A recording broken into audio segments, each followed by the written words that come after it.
What it do, Internet? David Baugh here, and today, got a little bit of this Crown Royal. I figured today, I'm gonna do a little bit of story time.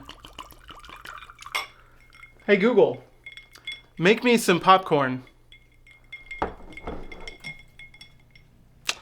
Let's get it going, ladies and gentlemen. Roll that shit. Oh, as long as it looks good for the internet.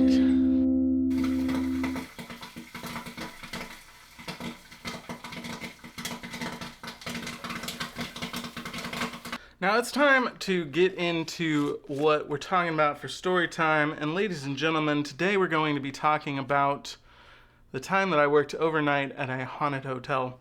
Now the place didn't start off haunted. It is important to note. This story begins with one of the bloodiest crime scenes that the small town of Sunset Valley, Texas had ever seen. Now Sunset Valley is a shithole. It's a very small town. You know, they wouldn't have had a lot of bloody crime scenes, but this guy goes in and he puts on a mask and he kills himself in the hotel, right? He slits his wrists pretty far.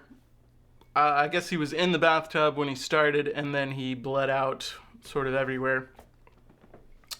Real brutal. So I come into work, and one of my coworkers comes up and she's like, "Oh my God, you don't know yet, do you?" And I was like, "What are you talking about?" You know? They literally just brought the stretcher out.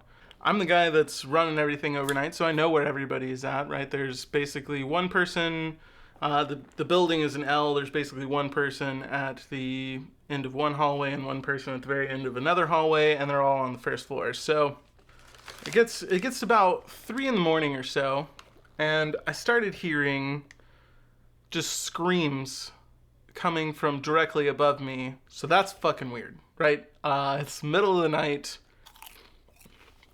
and there's screaming coming from somewhere where people just aren't.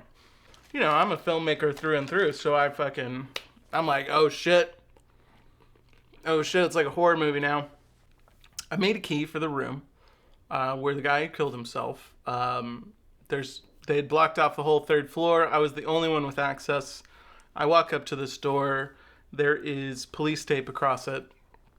And I made a master key. It works for every room in the hotel. And I go and I put the little key card into the hotel door, and it lights green, and I hear like the mechanics moving inside, so it should open. I go to open the door. The door won't open. And you could feel this weird presence when you were up there. It was kind of unusual, so it was a little unsettling already, but I tried it again. Door lights green. Go to open the door, it doesn't work. So I'm like, well shit, maybe this key doesn't work. So I went to a door right next to it, put it in there, door lights green, door opens, right? So definitely not just a fluke. You know, the hotel staff is really pretty frayed over the whole thing. The lady that walked in and saw it was freaking out, and she was tough as nails. That chick, she actually even fought MMA. She was like not squeamish, not fucking worried, but she was like, man, I just feel uncomfortable here now. This is just, you know, it's the worst thing I've ever seen, and it was messing with her. And I'm getting calls all night. The hotel staff is just not, like the housekeepers will not clean on the 3rd floor because they say that it just feels wrong up there.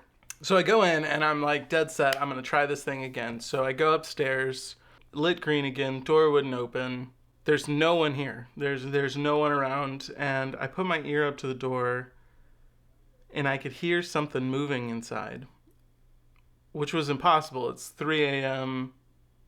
The thing had been shut down for days. I literally had a key and couldn't get into the place. I'm going back and I turn around and I could see something at the end of the hallway, and it was like this dark figure or something, and it, like, just out of the corner of my eye, I could see it moving. And it's a hotel, so it's like maybe somebody was just wandering around, but, you know, because I had to move everyone from there to other floors because they just would not clean any of that, and it had just been sort of derelict, so there shouldn't have been anybody there. And I saw them move. off to the side, and then, it was the direction I had to go to get to the elevator. So I'm walking down, and it just feels eerie as shit. And I finally get to the elevator, and like every corner that I turned, I could swear that I saw somebody moving.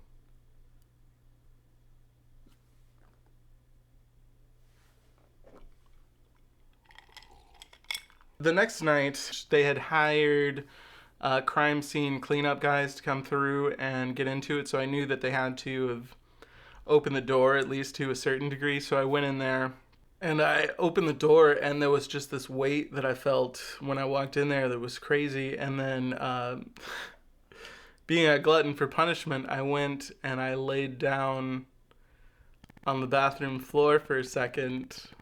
I don't know why I did it, I just did it. And it was just horrifying. But I come in the following day. They were like, "Oh my God, David, like the moment you left yesterday, there was a mysterious fire that broke out in the kitchen. They had lost all of the food for the continental breakfast that they were supposed to be serving. And then the fire department had come in, and they had no idea where the fire would have originated. I guess it just popped up out of nowhere." The owners of the hotel are fairly superstitious, and so they brought in a priest, because you're going to need an old priest and a young priest to exorcise your demons. And it actually felt substantially better from there. It was weird. It was like overnight, did not feel that same way. It's a real weird experience. But that's all I had for you guys today. It was a pleasure as always, and you have a wonderful evening.